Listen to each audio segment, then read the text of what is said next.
Nossa série, então, última semana da série, Mude um Hábito. E nas outras semanas, nas outras 2 semanas, nós ouvimos, então, a respeito de algumas questões ligadas aos nossos hábitos.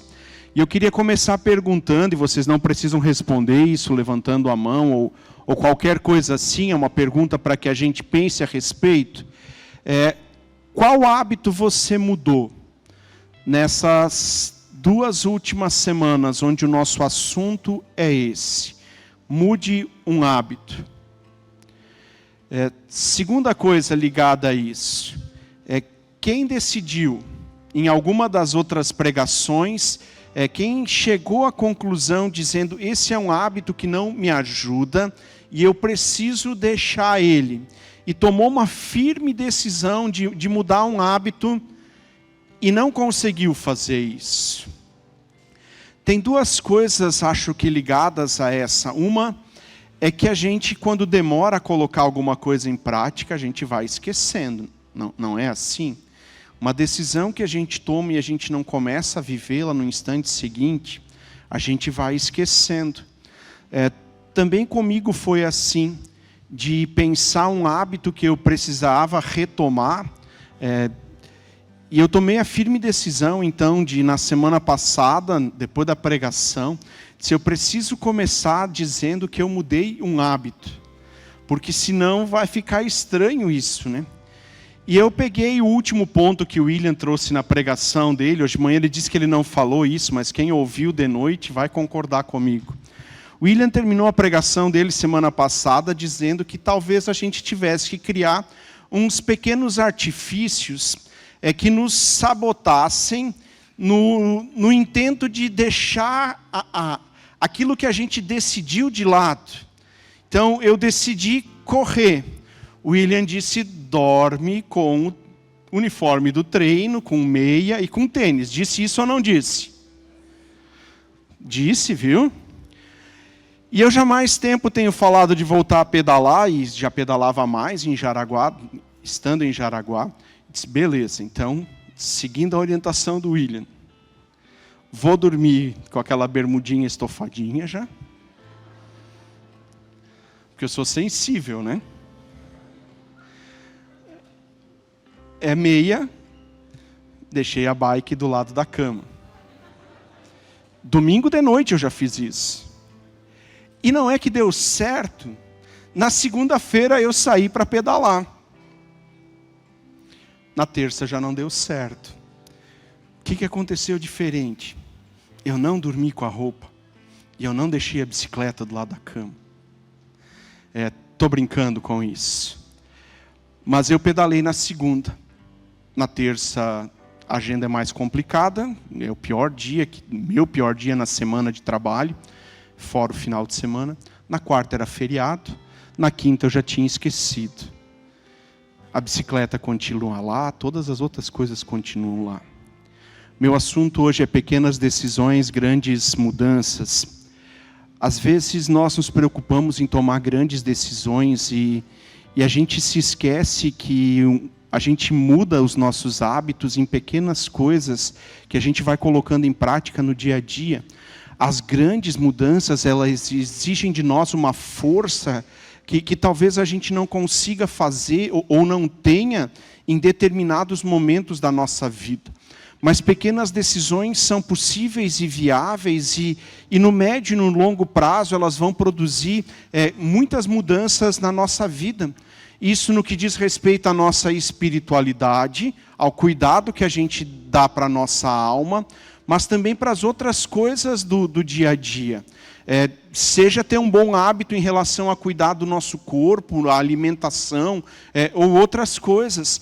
Pequenas decisões que no médio e no longo prazo vão nos levar onde nós queremos, onde nós desejamos. Meu assunto então é pequenas decisões, grandes mudanças, e eu pensei em alguns personagens para tratar isso. Lembrei, por exemplo, da mulher de Ló. Essa história talvez não seja muito conhecida, Gênesis capítulo 19. Deus decide destruir Sodoma e Gomorra.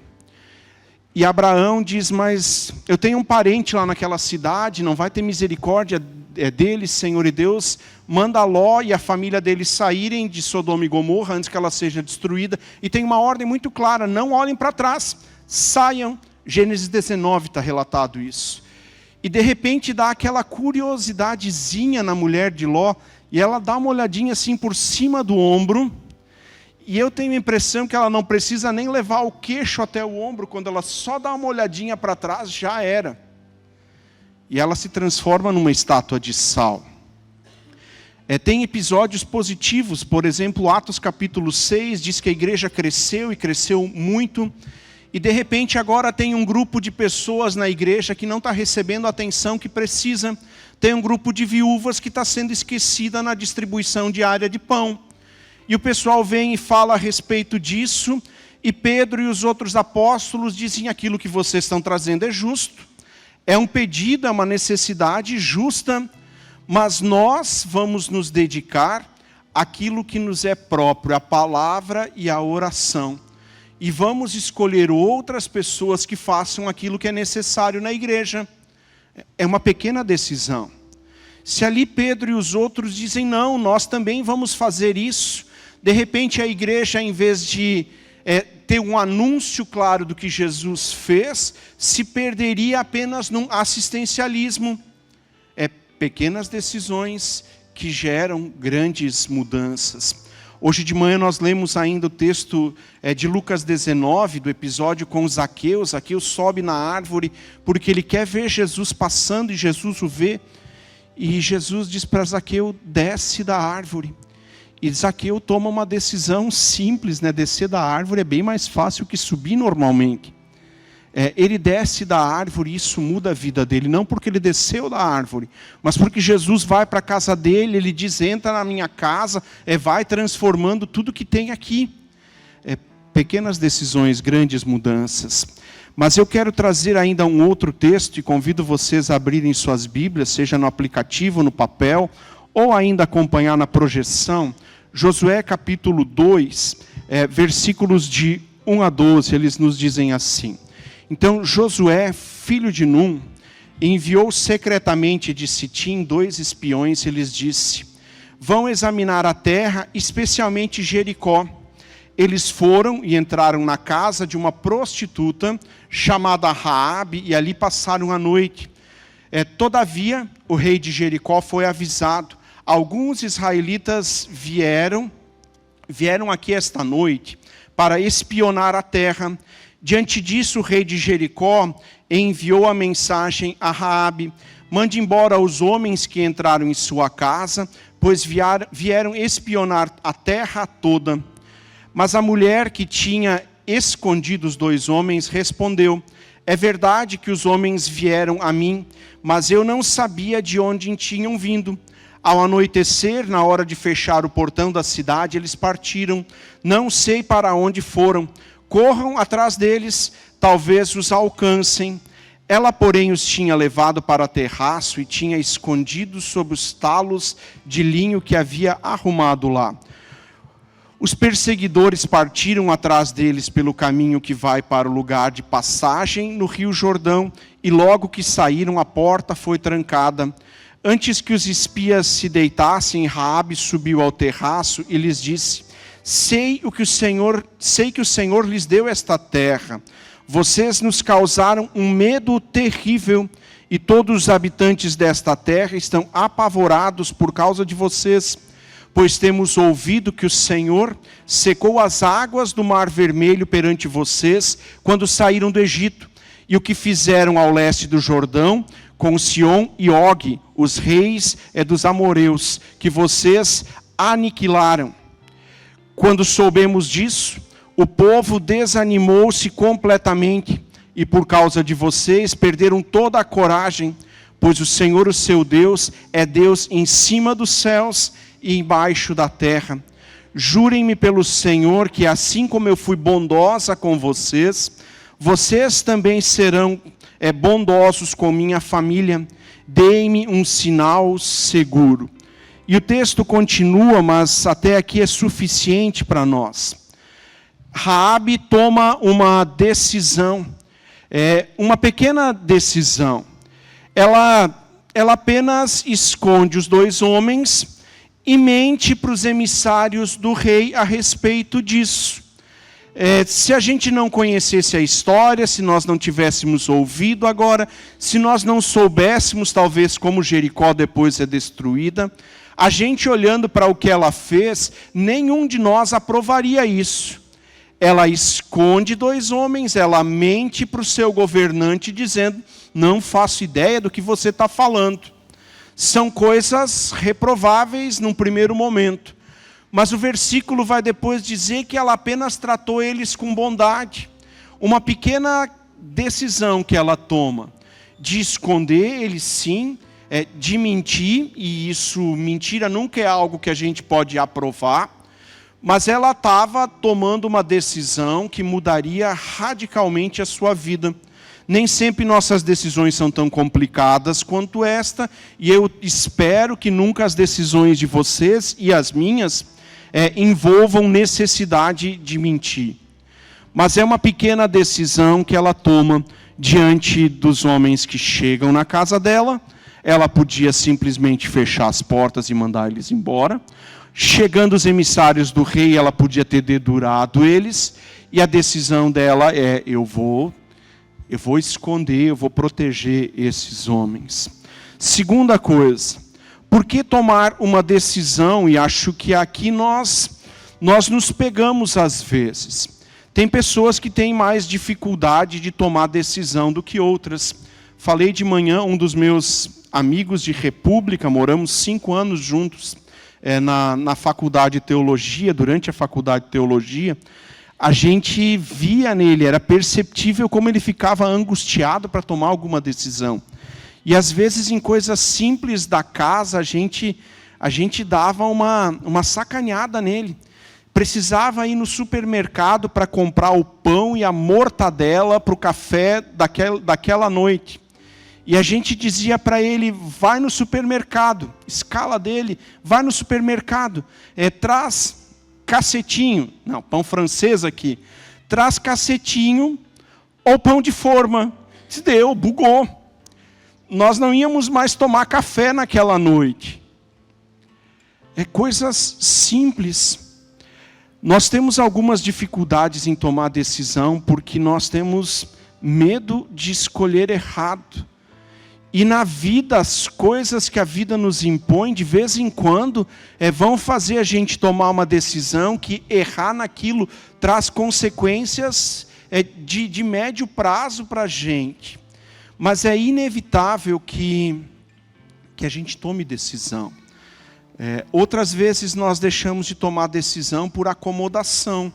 A gente percebe que algo não está bom, a gente até avalia corretamente a situação, mas tomar uma decisão para mudar aquilo dá trabalho. E a gente simplesmente diz, é assim mesmo. Talvez a filosofia do Zeca Pagodinho, né? Deixa a vida me levar. Eu não conheço muitas pessoas que a vida levou para um bom lugar, que simplesmente deixaram as coisas ir acontecendo, sem decisões concretas a respeito da sua vida. Fui procurar na internet quantas decisões a gente toma por dia. E cheguei num estudo de uma universidade do Texas, na qual eles dizem que nós tomamos 35 mil decisões por dia. E vocês não ouviram errado, 35 mil decisões. E eu disse, não pode, né? Eu já disse, vou provar que eles estão errados. Peguei um daqueles contador de pessoas que às vezes usam no shopping, né, que vão apertando assim cada pessoa que vai entrando.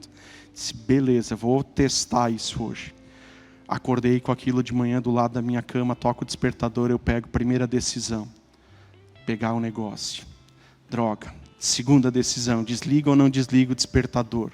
Desliga o despertador. Terceira decisão, mas a soneca, mais 5 minutinhos, ia ser importante. 3, e vai. Não, eu não fiz isso, eu estou só brincando com vocês. A gente toma tantas decisões no dia, a gente não se dá conta disso. Diante do despertador que toca, nós temos uma dezena de coisas que a gente pode fazer. A gente pode reclamar da mulher, porque era ela que tinha que levantar. Não, isso a gente nunca deve fazer. Nunca reclamem das mulheres que estão ao lado de vocês. a gente tem opções infinitas diante de algumas coisas do nosso dia a dia. Tomar decisão não é fácil, exige de nós algumas coisas. Raabe toma uma pequena decisão porque ela tem conhecimento de um assunto.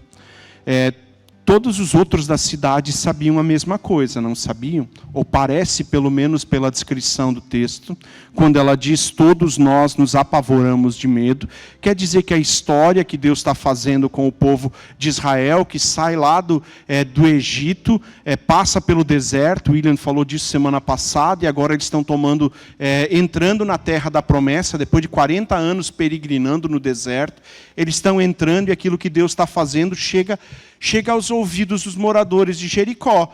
Se todos estão com medo, todos ouviram alguma coisa a respeito do que Deus está fazendo.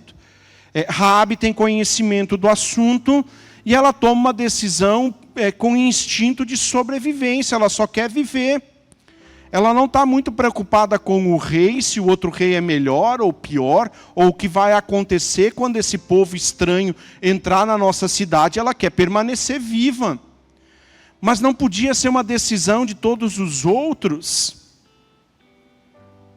Podia. Raabe é a única que toma essa decisão. Ela sabe o que está acontecendo e por medo de morrer toma uma decisão rápida. Versículo 9 que nós lemos, versículo 11, vão dizer isso. Sei que o Deus lhes deu essa terra para vocês. E vocês causaram medo em nós. Versículo 11, na versão da NVT, diz, ninguém tem ânimo para lutar. Eles começam a ouvir que o exército pode se aproximar e eles continuam em casa fazendo de conta que não tem nada. Eles não têm força para levantar. Ela toma uma decisão baseada nas informações que ela tem, leitura de contexto, e um instinto de sobrevivência que todos nós temos. Quando nossa vida corre risco, a gente é capaz de fazer algumas coisas que a gente não aprova. Ela só queria viver.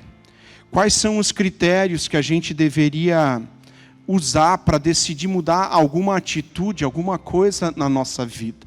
Posso falar dos critérios que eu uso para as grandes decisões da minha vida. Coisas que envolvam mudanças radicais no meu futuro de imediato e de médio prazo. Primeira coisa, tempo de oração. Eu não tomo nenhuma decisão que vá mudar radicalmente a minha vida sem tempo de oração. A segunda coisa para mim é descobrir se na palavra, naquilo que eu conheço, ou se Deus me direciona para algum texto, tem um comparativo para eu fazer a respeito da situação com a qual eu estou vivendo e preciso decidir. Terceira coisa, eu não tomo uma grande decisão sem ouvir outros irmãos. Provérbios 11 diz, na multidão de conselhos há sabedoria. E eu consulto algumas pessoas de confiança para saber se aquilo que em oração e pela palavra eu estou entendendo como direção de Deus, se eles estão entendendo ou se eles veem a mesma coisa. E agora, desde que eu estou casado, a Graziela é parte importante nisso. Se a Graziela não concorda com determinada decisão ou direção, é óbvio que nós não vamos fazer, porque a Bíblia fala que nós nos tornamos uma só carne quando nós casamos. Ah, pastor, mas se ela quer uma coisa e tu quer outra. Isso é assunto para uma próxima pregação.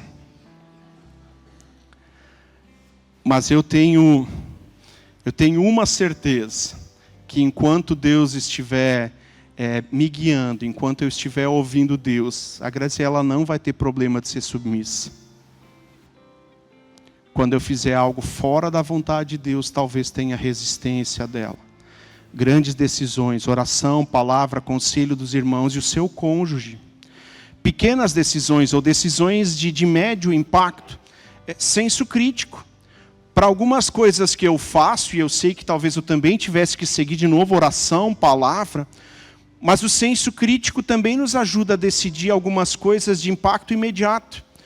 Um conhecimento mais amplo de Deus, eu sei coisas que Deus quer, coisas que Deus aprova e coisas que Ele não aprova. E eu só sei disso não porque eu sou pastor, eu sei disso porque faz 30 anos que eu ando com Ele. E nesses 30 anos eu estudei a Bíblia algumas vezes. muito antes de ser pastor. Sem conhecer a vontade de Deus, nós podemos tomar decisões que nos levam para fora daquilo que Ele deseja. Algumas decisões, senso crítico, conhecimento da vontade de Deus. E o critério mais importante, eu faço o que a Graziela mandar. Eu disse de manhã isso, e o pessoal que anda mais perto de mim sabe que é uma das minhas frases preferidas. Para mim só tem 2 tipos de homens. Os que mentem e os que são mandados pela mulher. Como eu sou pastor, eu não posso mentir.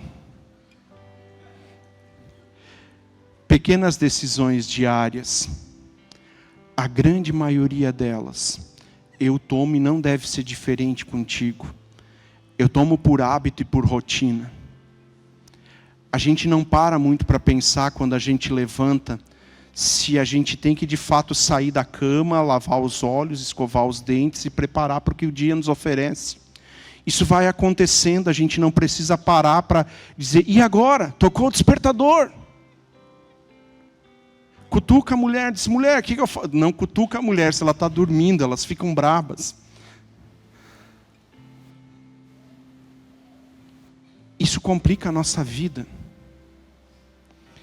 Se a maioria das pequenas decisões diárias nós vamos tomando por hábito e por rotina, nós precisamos mudar hábito, e isso não acontece sem que a gente decida isso. No piloto automático a gente vai só repetir as mesmas coisas sempre de novo. Minha mãe usa uma frase que ela diz que burro velho a gente não ensina, a gente acostuma. E eu às vezes saio de casa, a gente mora no início do Jaraguá esquerdo, e geralmente eu venho pela Planicheck para acessar a comunidade. Esse trajeto eu faço algumas vezes por semana, pelas coisas que acontecem na comunidade e tal. E às vezes eu quero ir para o Chernevitz. A irmã da Graziela mora lá perto do Pama, às vezes a gente está indo para lá. Às vezes eu estou indo para alguém dos nossos amigos no Amizade, eu saio de casa, venho pela Planicheck. Passo do lado do Angelone novo, que não parece mais novo, parece abandonado. Passo do lado do Angelone. Passo na frente da Assembleia, estou na Getúlio Vargas, e quando eu vejo, em vez de eu ter dobrado naquela primeira esquina que eu posso pegar à esquerda, estou na frente do shopping. Que tanso, de novo eu não pensei para onde ir, estou indo para a igreja. Como a gente mexe nessas coisas que a gente se acostumou a fazer. A gente precisa de alguém que nos diga que o que a gente está fazendo não é bom. Isso num primeiro momento dói. E eu lembro da história de Jetro e Moisés. Jetro é sogro de Moisés, Êxodo 18, está escrito isso. E Jetro vem visitar Moisés, né? As visitas do sogro e da sogra sempre são maravilhosas para todos nós, né? Jetro chega e vê Moisés trabalhando o dia todo, e no outro dia ele vai lá e diz, o que está acontecendo? Como é isso? E Jetro diz, o que você está fazendo não é bom. Diz, 2 dias ele já vem com essa palavra, vou mandar ele embora, ele, sogra e todo mundo. Não, Moisés reconhece que ele tem razão. Nenhum de nós consegue romper com os hábitos ruins, com as rotinas, sem que alguém que nos espelhe, sem alguém que venha e nos fale a respeito das coisas que a gente não está fazendo bem. E com isso eu dou um passo para outra coisa, que é a estratégia da comunidade. Nós entendemos que nós nos reunimos em culto, porque é o tempo de celebração, é o tempo onde nós nos encontramos, mas nós nos reunimos em pequenos grupos, onde uns aos outros nós podemos falar das coisas que não estão certas na nossa vida, e ouvir de alguém que diga de coisas que ele não enxerga bem na sua vida, e nós vamos nos espelhando nisso, e de repente a gente descobre que tem coisas que a gente faz, que ainda que a gente faça uma vida inteira, não são da vontade de Deus para nós. Quando eu descubro que eu tomei o caminho errado, é fácil voltar no trânsito. O Jaraguá nem tão fácil. Mas na nossa vida a gente pode descobrir isso meio tarde e de repente não conseguir voltar mais. Pequenas decisões diárias, a maioria delas acontece por rotina. Assim como a gente ouviu o Rafa falando na primeira pregação, de que Daniel costumava fazer aquilo. Ele continua fazendo, orar 3 vezes ao dia, mesmo quando o rei tinha proibido isso. Eu acredito que nós precisamos de alguém para as decisões diárias, alguém para quem a gente presta conta, alguém que caminhe conosco, e por isso a gente aposta tanto nos pequenos grupos. Nós precisamos de outros cristãos ao nosso lado, nós precisamos aprofundar o nosso conhecimento da palavra. Nós não vamos ter vida de fé saudável se nós não tivermos o hábito, a rotina de leitura diária, ainda que seja um trecho pequeno da Bíblia. É ali que Deus fala conosco. É ali que Deus fala conosco. Raabe ouviu. Ela sabia que o Senhor tinha dado aquela terra para os israelitas que estavam chegando. Pequenas decisões. Terceira e última coisa, a grande mudança que acontece com Raabe. Nós nem sempre conseguimos dimensionar, quando a gente toma alguma decisão, a gente não consegue dimensionar às vezes onde isso vai nos levar. Tem coisas que a gente vai mudando, coisas pequenas, e de repente olhando para trás, depois de algum tempo, a gente percebe como aquilo ali nos conduziu para um caminho, para uma direção totalmente diferente do que Deus então estava desenhando para nós com aquela decisão. Raabe primeiramente salva a si mesmo e toda a sua família. Essa foi a primeira coisa que aconteceu. Capítulo 6 de Josué, o exército chega, eles cercam a cidade, cantam para derrubar os muros da cidade, isso só o povo de Deus consegue fazer. A cidade é destruída, mas Raabe e sua família são salvos disso. Hebreus, por exemplo, quando está falando dos heróis da fé, cita Raabe, capítulo 13 de Hebreus, coloca Raabe ao lado de Abraão, Isaac, Noé, dizendo que ao lado deles ela é uma desses heróis da fé, que pela fé ela não foi morta. Ela tinha um acordo com os espias de que assim como ela tratou eles com bondade, ela seria tratada com bondade, não só ela, toda a sua família. E a cidade então é destruída. Capítulo 6, então, onde isso é relatado, versículo 23, diz assim: então os homens que haviam espionado a terra entraram na cidade, tiraram de lá Raabe, seu pai, sua mãe, seus irmãos e todos os outros parentes que estavam com ela. E levaram toda a sua família para um lugar seguro. A grande mudança na vida de Raabe, primeiro, sua vida é preservada. Mas tem uma coisa que ela não pensou. Tem algo que Deus faz na vida dela, em função dessa pequena decisão, que não é algo que ela planejou, pensou, ela só queria cuidar da sua família e permanecer viva. E de repente agora, como grande consequência, a grande mudança na vida dela, Raabe entra na linha genealógica de Jesus e do rei Davi. Ela é ancestral do rei Davi e de Jesus. Mateus, quando ele relata a genealogia de Jesus, no capítulo 1, versículo 5, ele vai escrever assim: Salmão gerou Boaz, cuja mãe foi Raabe. Boaz gerou Obed, cuja mãe foi Rute. Outro livro da Bíblia, essa história está no livro de Rute. Obed gerou Jessé, Jessé gerou o rei Davi. Uma pequena decisão tomada com um conhecimento a respeito de Deus, ainda de um Deus distante, mas que na história, depois da decisão, passa a ser o Deus dela, da sua família, a ponto de que ela está na linha do grande rei Davi.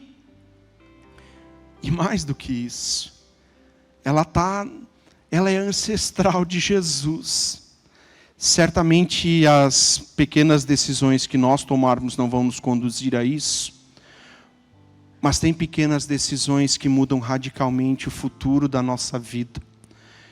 Decisões que devem ser pautadas por aquilo que nós conhecemos do nosso Deus que devem ser orientadas por alguém mais experiente, que conheça esse Deus e caminhe conosco, que gaste tempo conosco.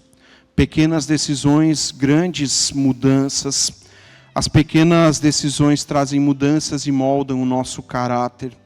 Vão corrigindo algumas coisas que nós precisamos corrigir, vão fortalecendo outras. E eu volto para a pergunta lá do início. Que hábito você decidiu mudar nessas 3 semanas dessa série? Você consegue mudar isso sozinho? Você precisa de alguém que caminhe contigo? Você precisa de conhecimento um pouco maior da palavra para ter certeza dessa mudança? Talvez a pequena decisão que você tenha que tomar nessa noite diga respeito a isso. De que você vai escolher não caminhar mais sozinho nessa jornada com Jesus.